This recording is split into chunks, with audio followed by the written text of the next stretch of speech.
DJ Dinesh sound Chumchuhi.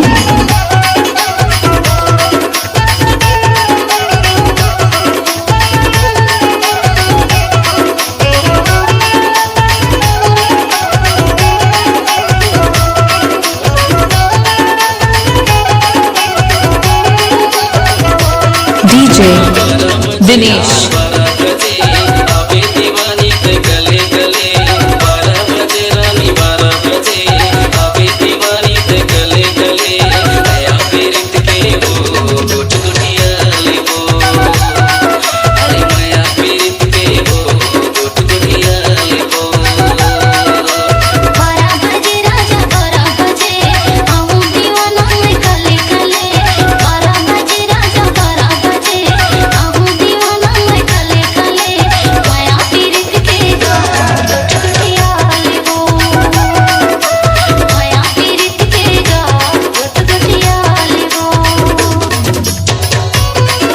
DJ Dinesh sound चुमचुही।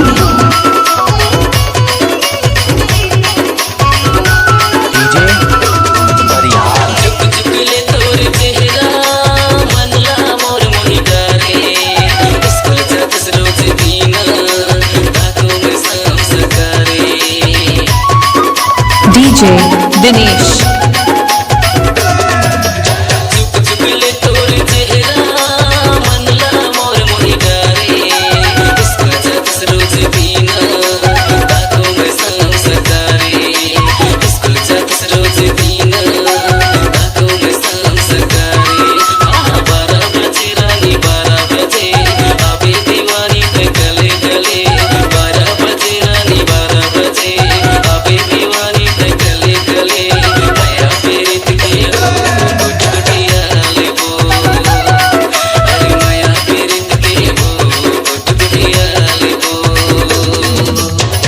खाती गांव झोला रोड चुमचुही।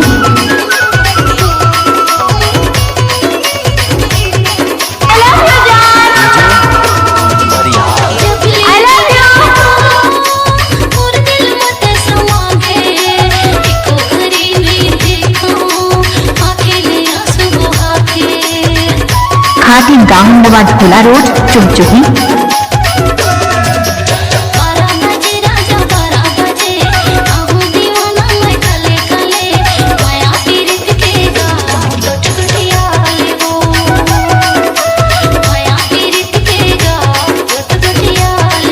हमारे YouTube चैनल दिनेश श्याम को लाइक शेयर सब्सक्राइब करना बिल्कुल ना भूलें। Mobile number 83 050 97 14 7।